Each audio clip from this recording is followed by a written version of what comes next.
Hello সবাইকে, আমার নতুন একটা ভিডিওতে তোমাদের সবাইকে স্বাগত জানাই।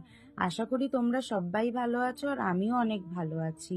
সকালবেলা তো ঘুম থেকে উঠে পড়েছি, আর তোমরা তো তার আগে দেখতেই পেলে যে মা চলে এসছে। হ্যাঁ, তবে এটা সত্যি, মা কোথাও ঘুরতে গেলে 2 থেকে 3 দিনের বেশি থাকতে চায় না।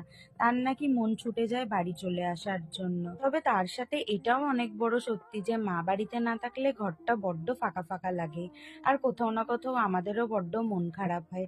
যাই হোক, ফ্রেশ হয়ে এসে এখানে বিছানাটা ঝটপট করে গুছিয়ে নিয়েছিলাম। তবে বাড়ি এসে কিন্তু রান্নার দিক থেকে মায়ের কোনো ছুটি নেই। আসলে 2-3 দিন ধরে মায়ের হাতের রান্না খাইনি, তাই বড্ড ইচ্ছা করছিল।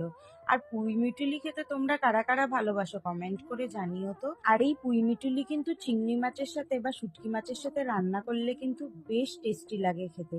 তবে আজ সিম্পল ভাবেই রান্না করেছিলাম। দুপুরের খাওয়া দাওয়া কমপ্লিট করে আমি এখানে 1 বাটি লেবু নিয়ে বসে গেছিলাম।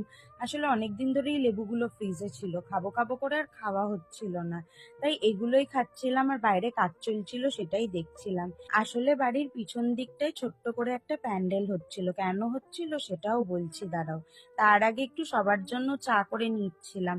আসলে যারা কাজ করছিল তাদের জন্য প্লাস আমাদের জন্য। এই দেখো, এখানে প্যান্ডেল হয়েছে কটা দিন পর, বাড়িতে একটা অনুষ্ঠান আছে তাই। তারপরে খাওয়া দাওয়া সন্ধ্যের দিকে সেরে নিয়েছিলাম।